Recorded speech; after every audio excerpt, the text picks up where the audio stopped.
मेरे प्यारे भाइयों और बहनों, आप सबको मेरा हार्दिक प्रणाम।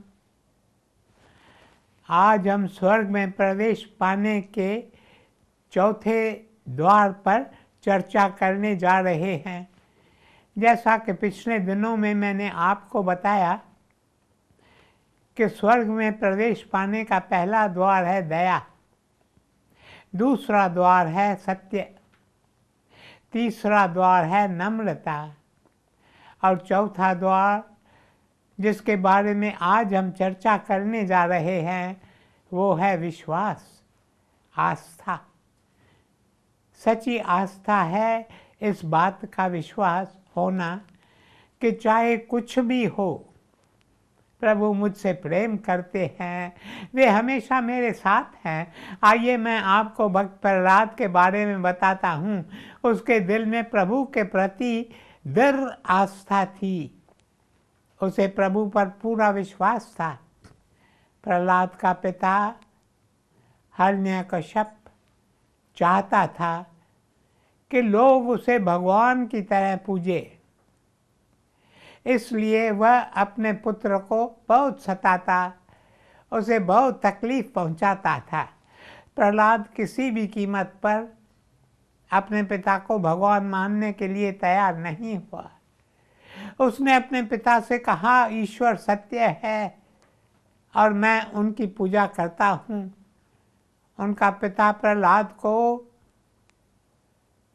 सर्पों के कुएं में फेंकने का हुक्म देता है, पर सर्प उसे कोई क्षति नहीं पहुंचाते क्योंकि प्रहलाद उनमें प्रभु को देखता है। राजा हिरण्यकश्यप उसे हाथी के पांव के नीचे फेंकने का हुक्म देता है, पर हाथी प्रहलाद को कुचलने से इनकार कर देता है। प्रहलाद उसमें भी प्रभु को देखता है। राजा अपने पुत्र को पहाड़ी से नीचे धक्का देने का हुक्म देता है। प्रहलाद पहाड़ी से जैसे ही नीचे आता है, धरती माँ उसे अपनी बाहों में समेट लेती है। प्रहलाद को कुछ नहीं होता। राजा प्रहलाद को सागर में डुबोने का हुक्म देता है। सागर की लहरें उसे नहीं डुबोती। वह उठते गिरते लहरों में प्रभु की दिव्य लीला के दर्शन करता है। पिता पुत्र को आग में जलाने की कोशिश करता है। आग की लिपटों में प्रहलाद हरि के दर्शन करता है। आग उसे जलाती ही नहीं। खींच कर पिता पूछता है, तेरा हरि कहाँ है? बालक कहता है, मेरा हरि हर जगह है। वह मेरे पीछे है, वह मेरे आगे है, वह मेरे ऊपर है, वह मेरे आसपास है, वह मेरे चारों ओर है। वह रेत के कण में है, वह इस शक्तिशाली खंबे में है। क्रोध में आकर हिरण्यकश्यप ने खंबे पर अपनी गदा से वार किया और तभी खंबे से श्री हरि नरसिंह अवतार में बाहर निकले और अपने प्रिय भक्त प्रहलाद की रक्षा की। मेरे प्यारे भाइयों और बहनों, कई लोगों की तरह यदि आप भी ये सोचते हैं कि स्वर्ग ऊपर दूर नहीं है, आसमान में है और आप उस ऊंचाई तक पहुंच नहीं सकते, लेकिन मैं आपसे कहता हूँ, आपको निराश होने की ज़रूरत नहीं है। भगवान ने हमें जब बनाया तो उन्होंने हमें दो विशेष पंख दिए। ये दो पंख हैं, एक विश्वास और दूसरा आशा। Faith is not a behavior pattern nor an intellectual attribute. विश्वास तो प्यार और दया की तरह हृदय की भावना है। मुझे अपने युवावस्था के दिन याद हैं जब रेलगाड़ी से सफ़र करना आसान और आरामदायक था। उन दिनों रिजर्वेशन और बुकिंग का कोई झंझट ही नहीं था। लोग 1 या 2 घंटे पहले स्टेशन पहुंच जाते थे, वहीं टिकट खरीदकर रेलगाड़ी आने का इंतज़ार करते थे। फिर जब रेलगाड़ी आती थी तो वे अपनी पसंद की सीट पर जाकर बैठ जाते थे। कहने का मतलब, टिकट खरीदने के बाद उन्हें पूरा भरोसा होता था कि वे जहाँ जाना चाहते हैं वहाँ पहुँच जाएंगे। उनकी यात्रा पक्की थी। मेरे प्यारे भाइयों और बहनों, विश्वास भी ऐसा ही स्वर्ग का टिकट है जो आपको निश्चित रूप से वहाँ पहुँचा देगा। और इस टिकट को पाने का तरीका तो पुराने ज़माने में टिकट पाने के तरीके से भी सरल है। बस सब कुछ प्रभु पर छोड़ दो। मेरे कहने का अर्थ है, अपना जीवन प्रभु के सेफ हाथों में सौंप दो, फिर वो आपके हृदय को विश्वास का टिकट दे देगा। अब सौंप दिया इस जीवन का सब भार तुम्हारे हाथों में। मेरे प्यारे भाइयों और बहनों, जिसके पास विश्वास है उसके पास सब कुछ है। एक सुंदर कहावत है, आस्था पहाड़ों को भी हिला सकती है। बाइबल भी कहती है, everything is possible to him who believeth. अर्थात जिसे विश्वास है उसके लिए सब कुछ संभव है। इसलिए अगर आप चाहते हैं कि आपके मन में विश्वास की भावना बढ़े तो उसके लिए इस तरह प्रार्थना करें, जैसे एक भूखा व्यक्ति भोजन के लिए और प्यासा व्यक्ति पानी के लिए प्रार्थना करता है। विश्वास क्या है? विश्वास और कुछ नहीं, बस प्रभु ने आपके लिए जो योजना बनाई है उसे स्वीकार करना, प्रभु की इच्छा को स्वीकार करना। Surrender to the will divine. इस बात का पूरा भरोसा होना कि भगवान जो भी करते हैं अच्छा ही करते हैं। विश्वास का अर्थ है इस बात का बोध होना कि यदि भगवान हमें अपनी संतान को वो सब नहीं दे रहे जिसे हम अच्छा मानते हैं, तो इसका अर्थ है वे हमें इससे बेहतर कुछ देना चाहते हैं। मेरे प्यारे भाइयों और बहनों, संत रामकृष्ण परमहंस जी बार बार अपने शिष्यों से कहते थे, आस्थावान इंसान अजगर की तरह होता है। वह भोजन की तलाश में नहीं जाता, भोजन स्वयं उसके पास आता है। लेकिन विश्वास उसके दिल में आता है जिसने प्यार करना सीखा है, क्योंकि प्यार में हम ईगो का त्याग कर देते हैं और इसलिए संसार की चिंताओं से मुक्त हो जाते हैं। प्यार में हम जानते हैं कि हम उसके हैं जो हमारी देखभाल कर रहा है। जैसे माँ अपनी इकलौते संतान की देखभाल करती है, वैसे ही वे हमारी देखभाल करते हैं। विश्वास से ही दैनिक जीवन में चमत्कार होते हैं। एक औरत अपने भतीजे को प्रार्थना का प्रभाव बता रही थी। तभी अचानक लड़के ने पूछा, अगर मैं भगवान से मेरे कंचे ढूंढने में मेरी मदद करने को कहूँ तो क्या वे मेरी प्रार्थना सुनेंगे? औरत ने कहा, बिल्कुल, भगवान तुम्हारी मदद करेंगे। लड़के ने कहा, मैं अभी घुटने टेक कर भगवान से प्रार्थना करूं? औरत ने कहा, हाँ। उस छोटे से लड़के ने घुटने टेके और आंखें बंद करके चुपचाप प्रार्थना करने लगा। उसके बाद वह उठकर अपना काम करने चला गया। अगले दिन औरत ने उससे पूछा, तुम्हारे कंचे मिले?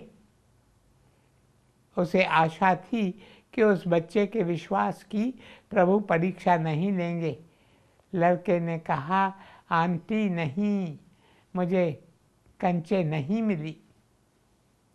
पर भगवान ने कुछ ऐसा किया है कि अब मुझे उन्हें ढूंढने की ज़रूरत नहीं है। मेरे प्यारे भाइयों और बहनों, कई बार प्रभु हमारी प्रार्थना का उत्तर वैसा नहीं देता जैसा हम चाहते हैं या जैसी हम आशा करते हैं। पर अगर हम पूरे विश्वास के साथ प्रार्थना करते हैं तो फिर वे हमारी उस इच्छा को ही समाप्त कर देते हैं जो उनकी इच्छा से विपरीत हो। विश्वास केवल हमारे सारे प्रॉब्लम्स का हल नहीं, बल्कि यह हमारे अंतस में ही परिवर्तन कर देता है। विश्वास हमें आशावादी बनने में मदद करता है, और जब इंसान आशावादी हो जाए फिर तो जीवन के प्रति उसका दृष्टिकोण ही बदल जाता है, हमारी पूरी सोच ही बदल जाती है और हमारा जीवन सार्थक हो जाता है। यूनान के महान फिलॉसफर प्लेटो एक सुंदर प्रार्थना करते थे, हे प्रभु, चाहे मैं तुमसे नेकी न भी मांगूं तो भी तुम मुझे नेक बनाना, और चाहे मैं बुराई मांगूं तो भी तुम मुझे बुराई से दूर रखना।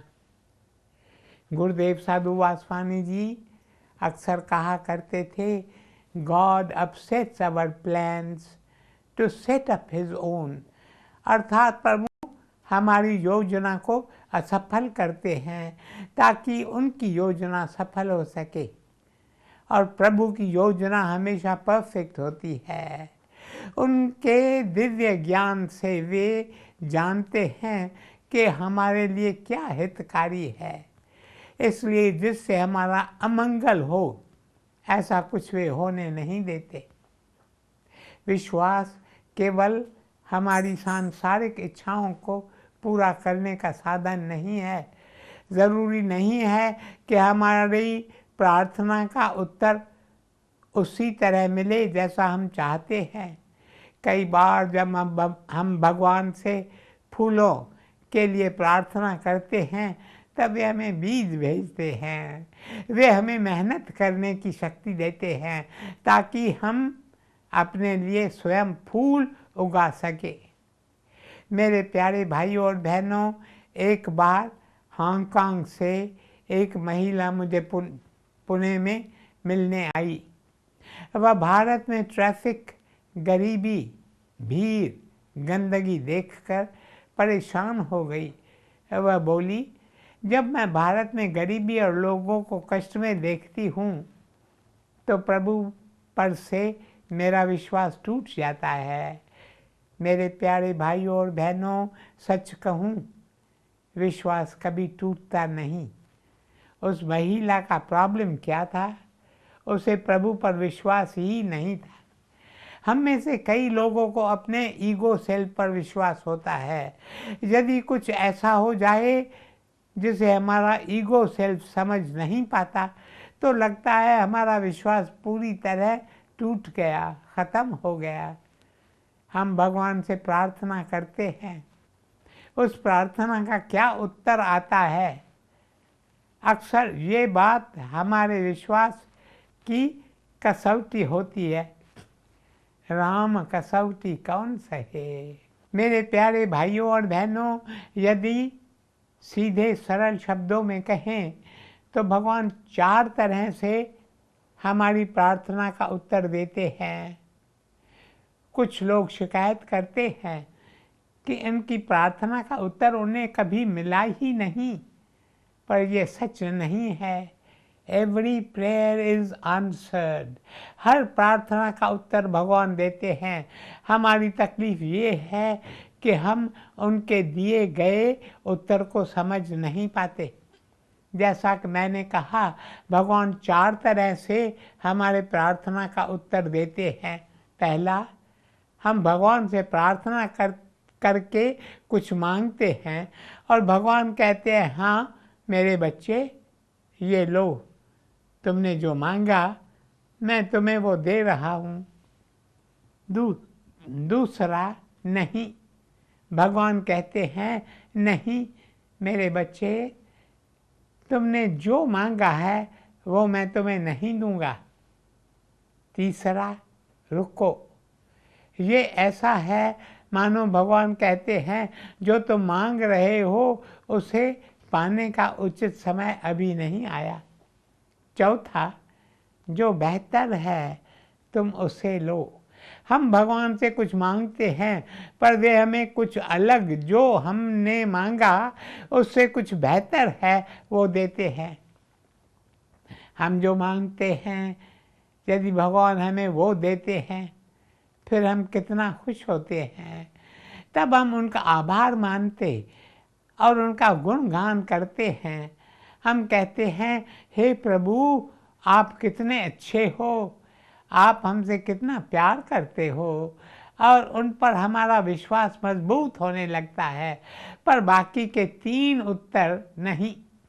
रुको और ये लो, तुमने जो मांगा उससे बेहतर चीज़ मैं तुम्हें दे रहा हूँ। ये तीनों उत्तर हमारे विश्वास की कसौटी है।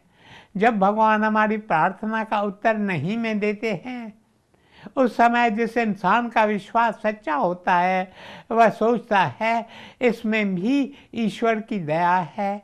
वह स्वयं से कहता है मैंने भगवान से जो मांगा वो उन्होंने नहीं दिया तो इसमें मेरा भला ही होगा। मेरे प्यारे भाइयों और बहनों, लेकिन अब समय समाप्त हो रहा है, इसलिए मैं अपनी वाणी को यहीं विराम देता हूँ। जब कल मिलेंगे तो इस विषय पर और भी चर्चा करेंगे। ओम शांति शांति शांति।